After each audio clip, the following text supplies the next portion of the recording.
1절에서부터 14절 말씀까지 우리 한 절씩 교독하도록 하겠습니다. 이사야 66장 1절에서부터 14절 말씀까지 한 절씩 교독하도록 하겠습니다.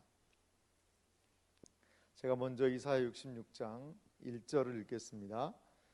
여호와께서 이와 같이 말씀하시되 하늘은 나의 보좌요 땅은 나의 발판이니 너희가 나를 위하여 무슨 집을 지으랴? 내가 안식할 처소가 어디랴?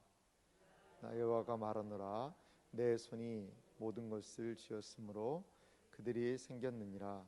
무릇 마음이 가난하고 심령에 통회하며 내 말을 듣고 떠는 자 그 사람은 내가 돌보려니와 소를 잡아 드리는 것은 살인함과 다름이 없이 하고 어린 양으로 제사 드리는 것은 개의 목을 꺾음과 다름이 없이 하며 드리는 예물은 돼지의 피와 다름이 없이 하고 분향하는 것은 우상을 찬송함과 다름이 없이 행하는 그들은 자기의 길을 택하며 그들의 마음은 가증한 것을 기뻐한즉 나 또한 유혹을 그들에게 택하여 주며 그들이 무서워하는 것을 그들에게 임하게 하리니 이는 내가 불러도 대답하는 자가 없으며 내가 말하여도 그들이 듣지 아니고 오직 나의 목전에서 악을 행하며 내가 기뻐하지 아니하는 것을 택하였음이니라 하시니라.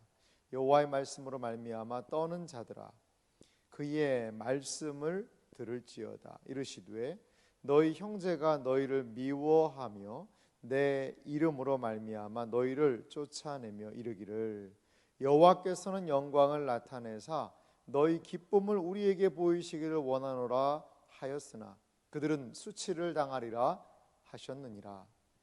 떠드는 소리가 성읍에서부터 들려오며 목소리가 성전에서부터 들리니 이는 여호와께서 그의 원수에게 보응하시는 목소리로다. 시온은 진통하기 전에 해산하며 고통을 당하기 전에 나말을 낳았으니 이러한 이들을 누구며 이러한 일을 본 자가 누구냐? 나라가 어찌 하루에 생기겠으며 민족이 어찌 한순간에 태어나겠느냐? 그러나 시온은 진통하는 즉 그 아들을 순산하였도다. 여호와께서 이르시되 내가 아이를 갖도록 하였은즉 해산하게 하지 아니하겠느냐? 내 하나님이 이르시되 나는 해산하게 하는 이인즉 어찌 태를 닫겠느냐 하시니라. 예루살렘을 사랑하는 자들이여 다 그 성읍과 함께 기뻐하라. 다 그 성읍과 함께 즐거워하라. 그 성을 위하여 슬퍼하는 자들이여 다 그 성읍의 기쁨으로 말미암아 그 성과 함께 기뻐하라. 너희가 젖을 빠는 것 같이 그 위로하는 품에서 만족하겠고 젖을 넉넉히 빤 것 같이 그 영광의 풍성함으로 말미암아 즐거워하리라. 여호와께서 이와 같이 말씀하시되 보라 내가 그에게 평강을 같이 그에게 문나라의 영광을 넘치는 신의 같이 주리니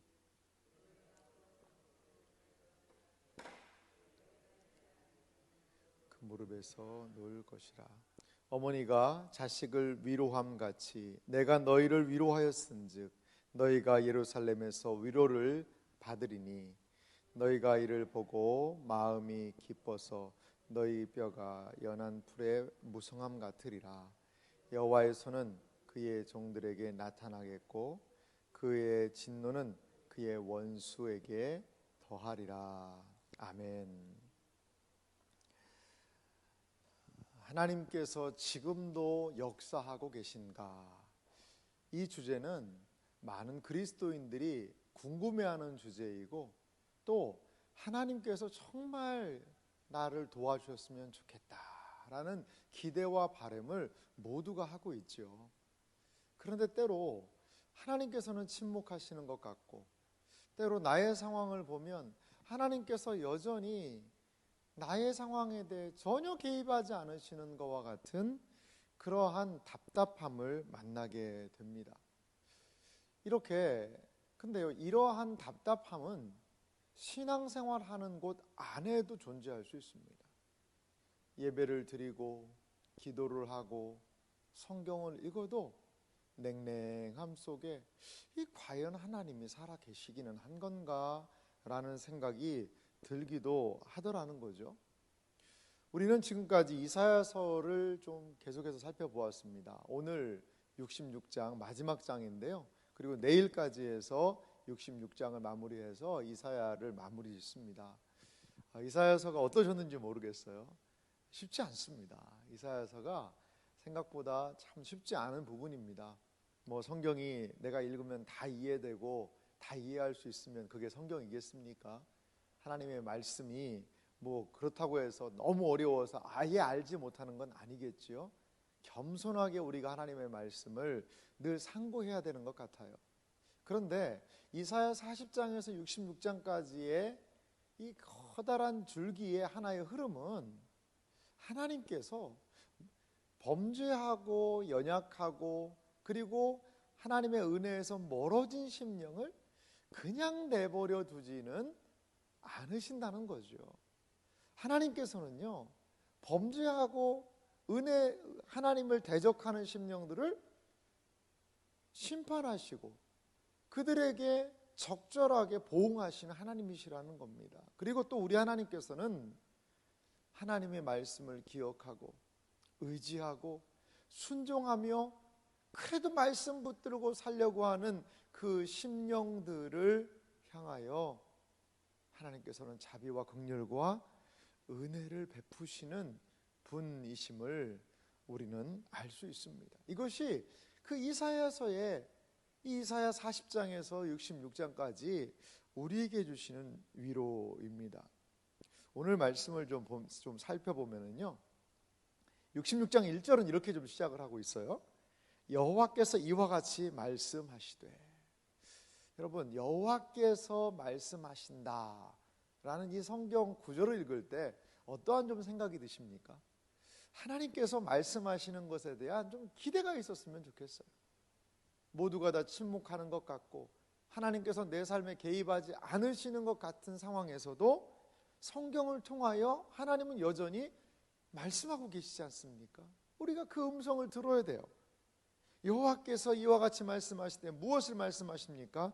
하늘은 나의 보좌요 땅은 나의 발판이니 너희가 나를 위하여 무슨 집을 지으랴 내가 안식할 초소가 어디랴. 우리는 하나님께서 나한테 좀 구체적으로 뭔가를 너 걱정하지 말아라, 너 지금 생각하는 거 다 잘 된다, 걱정하지 말아라, 이런 것들을 듣고 싶은데 늘 하나님의 말씀은 너무 어려워요. 하나님의 말씀을 오늘 보면 하늘은 나의 보좌고 하나님께서 하늘을 펴셔서 거기에 탁 앉으신다는 거예요. 그리고 땅은 나의 발판이다. 이 발판은 여러분 소파에 그 스툴이라고 있지 않습니까? 다리도 이렇게 얹어 놓을 수 있게 두는 그런 거 비슷한 겁니다. 왕의 의자가 높으니까 의자가 높으면 땅에서 올라가잖아요. 그럼 다리가 동동동 뜨게 돼 있습니다. 발이. 그러니까 왕이 앉는 의자 앞에다가 이 발등상, 발 얹어 놓는 이 스툴을 딱 갖다 놔서 왕이 그 스툴을 딱 딛고 잘 앉을 수 있도록 그 하나의 도구입니다. 근데 하나님께서요, 이 세상의 땅들을 그 발을 거기다 딱 얹고 하늘에 좌정하신다는 거죠. 그러면서 하시는 말씀이 너희가 나를 위하여 무슨 집을 지으랴 내가 안식할 초소가 어디랴. 이거 뭐 얘기하는 걸까요? 성전 얘기하는 겁니다. 성전 얘기하는 거죠. 이 성전, 특히 지성소는요, 이 언약궤 뚜껑, 거기를 이제 시은소라고도 얘기하고 증거궤라고도 얘기하지 않습니까? 거기가요, 이 언약궤 법궤의 뚜껑이 하나님이 앉는 의자예요. 거기가 하나님의 발등상이라고 그랬습니다. 그러니까 거기에 하나님이 좌정하셔서 그 이스라엘 백성들을 통치하신다는 개념이 있거든요. 근데 지금 하나님 무슨 얘기 하시냐면 내가 성전에 갇혀 있는 존재냐라고 이야기하는 거예요. 여러분, 성전은요 반드시 하나님에 대해 의존적이에요. 이게 무슨 말씀인지 아시겠죠? 성전에 하나님이 안 계셔 보세요. 그럼 그 성전의 의미가 뭐겠어요? 예? 이게 팥소 없는 찐빵 아니겠습니까? 더 쉬운 말로 안고 없는 찐빵 아니겠어요? 하나님의 임재도 없는데 그게 무슨 성전이에요? 근데 하나님은, 성전은 하나님을 의존하고 있지만 하나님이 성전을 의존하는 건 아니라는 거예요.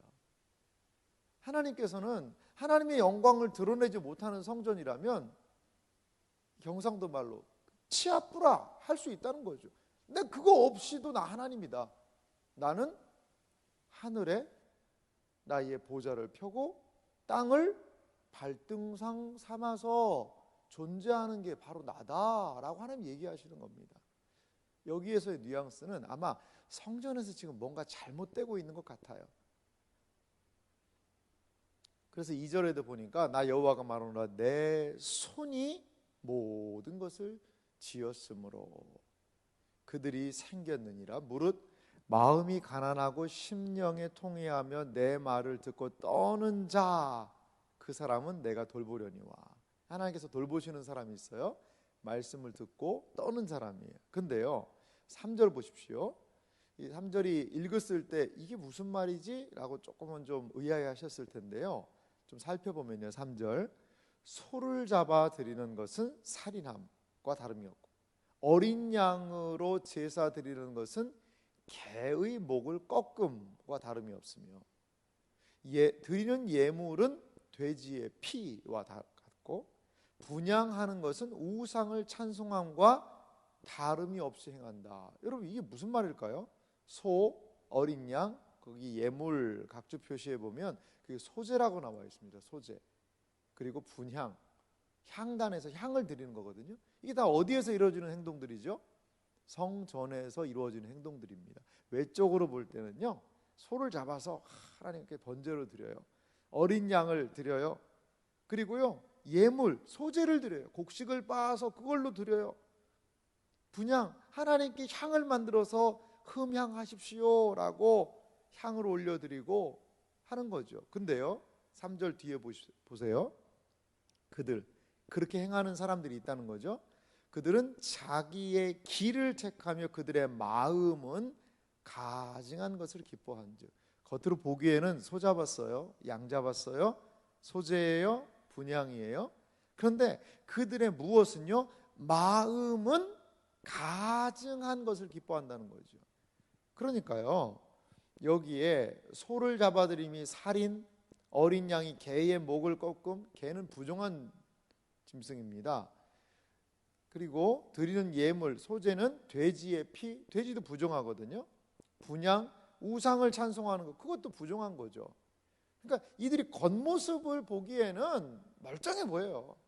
그런데 3절에 보면 그들의 마음은 가증한 것을 기뻐한다는 거죠. 하나님한테 종교적인 것들은 다 갖춰놨어요.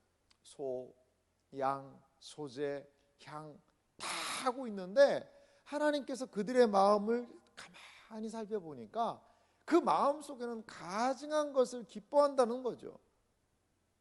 그래서 하나님께서 하시는 행동이 있습니다. 4절 보면요, 나 또한 유혹을 그들에게 택하여 주며.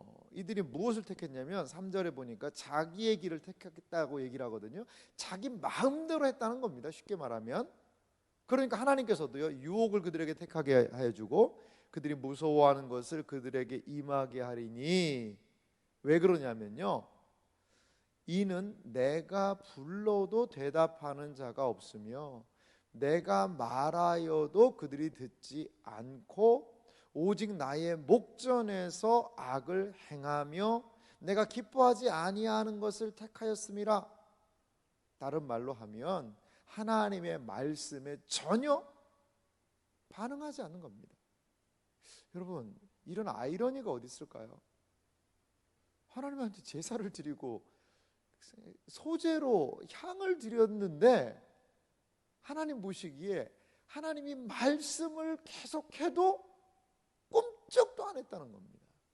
꿈쩍도 안 했다는 거예요. 반대의 사람들은 2절에 등장하고 있는 내 말을 듣고 떠는 사람이겠죠. 두 부류의 사람이 지금 성전에 있는 겁니다. 두 부류의 사람이 동일하게 하나님을 섬긴다라고 이야기하고 있는 거예요. 5절 보십시오. 여호와의 말씀으로 말미암아 떠는 자들아. 그 그의 말씀을 들을지어다. 이 사람들은요, 하나님의 말씀을 들으면 반응해요. 하나님을 두려워하며 경외하는 거죠. 그런데 한쪽 부류 사람들은 소를 잡고 양을 잡아서 제사 드림에도 불구하고 하나님의 말씀에 반응하지 않는다는 겁니다. 여러분, 참 우리가 두려워해야 될 말씀인 것 같아요. 이 목사인데도 하나님의 말씀을 늘 읽고 말씀을 전하고 기도한다고 하는데도, 다른 말로 하면 가장 종교적인 것의 중심에 있는 목사라 하더라도 하나님의 말씀을 듣지 않을 수가 있다는 겁니다. 듣지 않을 수가 있다는 겁니다. 참 두려운 말씀 아니겠어요? 교회에 가까이에서 교회의 굳은 일 다 하고 봉사하고 섬기고 다 하는데도 불구하고 하나님의 말씀에 반응하지 않을 수가 있다는 것입니다. 여러분, 우리의 마음이 과연 어떠한가? 내가 이 하는 일을 통하여 겸손히 하나님의 영광을 드러내고 하나님이 기뻐하시는 그것들을 함께 기뻐하며 나아갈 것인가? 아니면 종교적인 허울에 우리 자신을 밀어넣어서 거기에서 그냥 살아가는 존재로 전락할 것인가? 오늘 그런 이야기입니다. 그런데요, 5절 보면 참 기가 막힌 일이 있어요. 조금 더 읽어보면은요, 5절 중반절부터 읽겠습니다. 이르시되 너희 형제가, 참 이게 너희 형제라는 표현이 있죠. 너희를 미워하며, 너희 형제가 너희를 미워한다는 너희는 누굴까요? 하나님 말씀 듣고 떠는 자들이에요. 너희 형제는 누굴까요?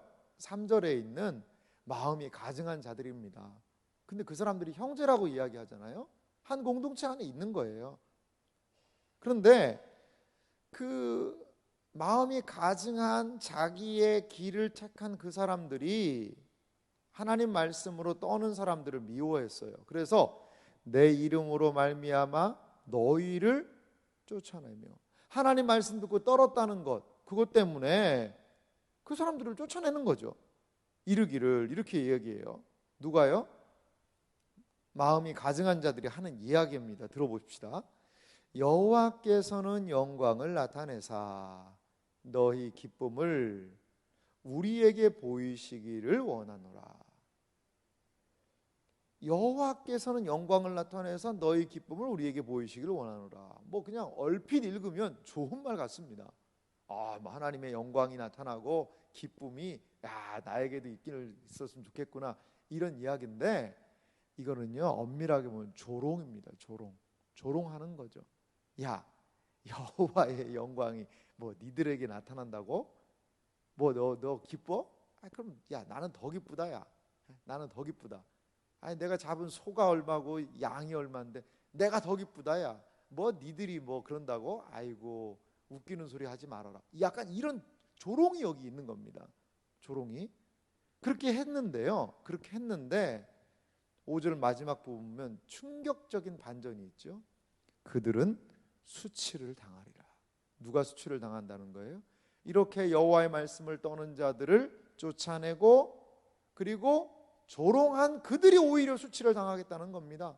6절 보십시오. 떠드는 소리가 성읍에서부터 들려오고 목소리가 성전에서부터 들리니 이는 무엇이냐? 여호와께서 그의 원수에게 보응하시는 목소리로다.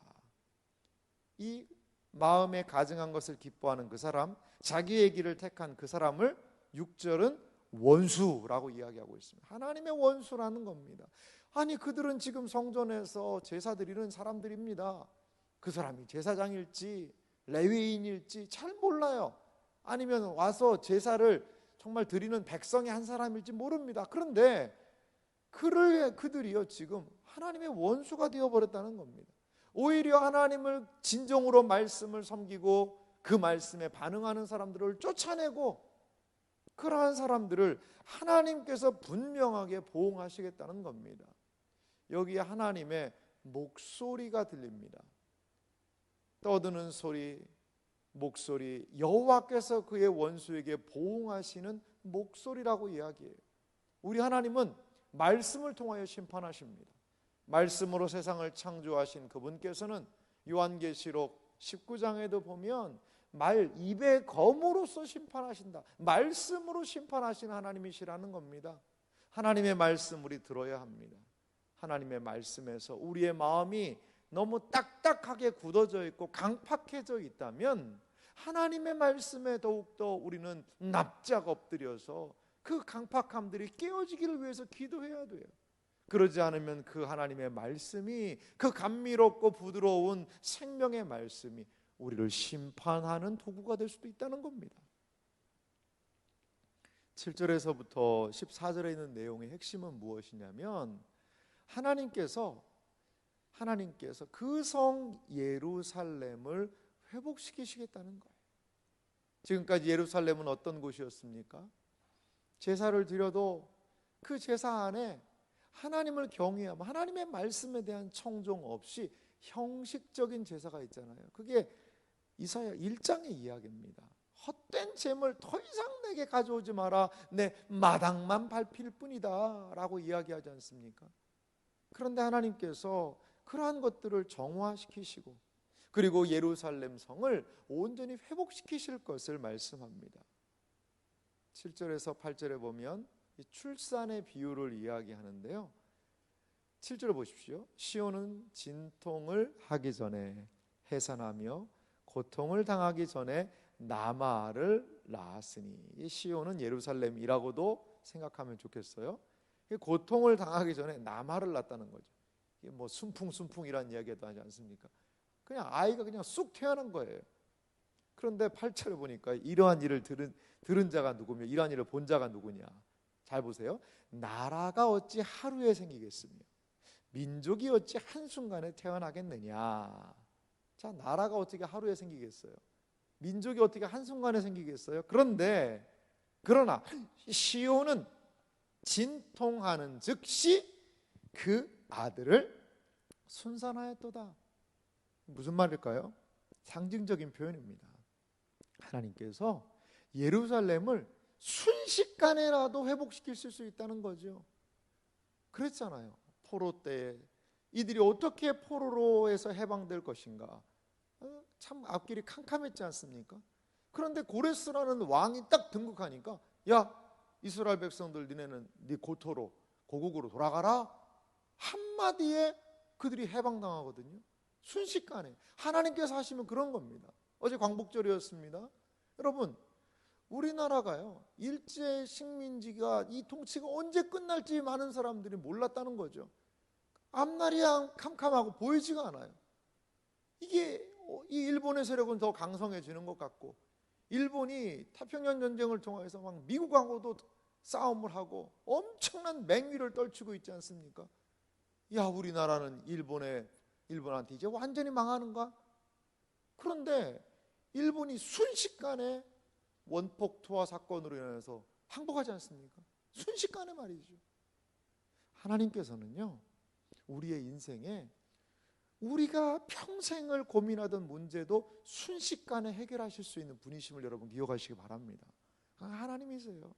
우리의 좁은 머리의 생각으로 하나님을 생각하고 재단해서는 안 된다라는 겁니다. 오늘 어떻게 보면 이 이사야 선지자에게 하나님께서는 그 이사야의 눈을 확 열어주실 수 있어요. 이사야의 눈에 보기에 예루살렘 성은 여기저기서 제사도 온전히 드리지 않고 온전히 예배드리지도 않고 하나님의 말씀에서 멀어져 있고 그 성 자체가 소망이 없어요. 앞으로 분명히 성 망할 것 같아요. 그런데 하나님께서는 이사야서 마지막 장을 통하여, 이사야야, 네 눈 보기에 소망 없지? 어디 구석을 봐도 야, 이게 되겠나? 이게 뭐가 어떻게 될 수 있을까? 라는 생각이 들지. 하지만 나 여호와가 해산의 고통도 안 하고 아이가 출산하듯이 하루에도 한순간에도 회복할 수 있다. 그것을 이 선지자에게 말씀하고 있습니다. 그러면서 10절에서부터는요, 매우 아름다운 이야기가 있어요. 거기에 기뻐하며, 기쁨, 만족, 즐거워, 이런 단어가 얼마나 많이 있는지 몰라요. 회복된 예루살렘의 아름다운 모습을 이렇게 이야기를 하고 있습니다.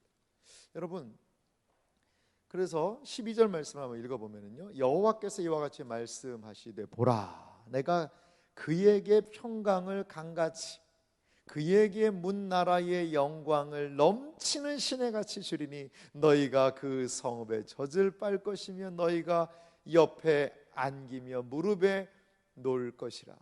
어머니가 자식을 위로함 같이 내가 너희를 위로할 것인즉 너희가 예루살렘에서 위로를 받으리니. 그 성이 하나님의 위로, 기쁨, 즐거움, 만족으로 충만할 것이라는 거죠. 사랑하는 성도 여러분, 하나님께서 회복하실 때 이러한 놀라운 역사들이 일어나게 될 줄 믿습니다. 예루살렘 구석구석 어디에도 소망 없어 보이지만 하나님께서는 그 소망 없는 그 땅에 하나님의 영광의 역사를 드러내시겠다는 겁니다. 사랑하는 성도 여러분, 교회가 무엇일까요? 저는 이 말씀을 읽으면서 이게 교회의 모습인데 라는 생각이 들었어요. 언제나 그 자리에 찾아가면 그 강단에서 하나님의 말씀이 선포되고 그 하나님의 말씀을 그냥 자기 길을 가면서 종교적인 생활에 머물러 있는 심령들이 아니라 그 말씀을 들을 때 두려워 떨기도 하고, 아이고 내가 그러면 안 되는데, 이거 하나님 기뻐하시는구나, 그러면서 그 말씀을 통한 각성이 일어나고 때로 회개가 일어나고 그 말씀 안에서 위로를 받고 용기를 내고 그 말씀 안에서 감격하고 기뻐하며 즐거워하며 함께 하나님을 찬양하는 그 무리가 있는 공동체. 눈물이 있지만 눈물 닦을 수 있는 위로가 있고 함께 새하늘과 새 땅에 대한 소망을 품으며 사랑과 대접과 봉사로 몸된 공동체를 더욱더 견고하게 세워나가는 사람들이 있는 그 공동체, 얼마나 기쁠까요? 만족이 있을까요? 감사가 있을까요? 그 교회가 우리가 속한 교회이기를 간절히 소망합니다. 예루살렘을 하나님께서는 그렇게 하시겠다는 겁니다. 그렇습니다. 무엇으로요? 하나님께서 하실 때 가능하다라는 것이죠. 14절 말씀은 그래서 이렇게 마무리합니다. 너희가 이를 보고 마음이 기뻐서 너희 뼈가 연한 풀의 무성함 같으리라. 뼈는 속에 있지만 가장 중심이 되는 것 아니겠어요? 풀들이 무성함같이 그 뼈가 견고하다는 것이죠. 그러면서 명확하게 말합니다. 여호와의 손은 그의 종들에게 나타나겠고 그의 진노는 그의 원수에게 더하리라. 하나님의 손을 바라볼 때에 그 손 안에서 이러한 놀라운 회복과 은혜의 역사가 경험될 줄 믿습니다. 아버지 하나님의 손을 기억하며 지금도 그 손이 역사하고 있음을 소망하고 그 손의 능력 안에 거하시는 그러한 복된 우리 공동체, 우리 모두가 되기를 주님의 이름으로 소망합니다.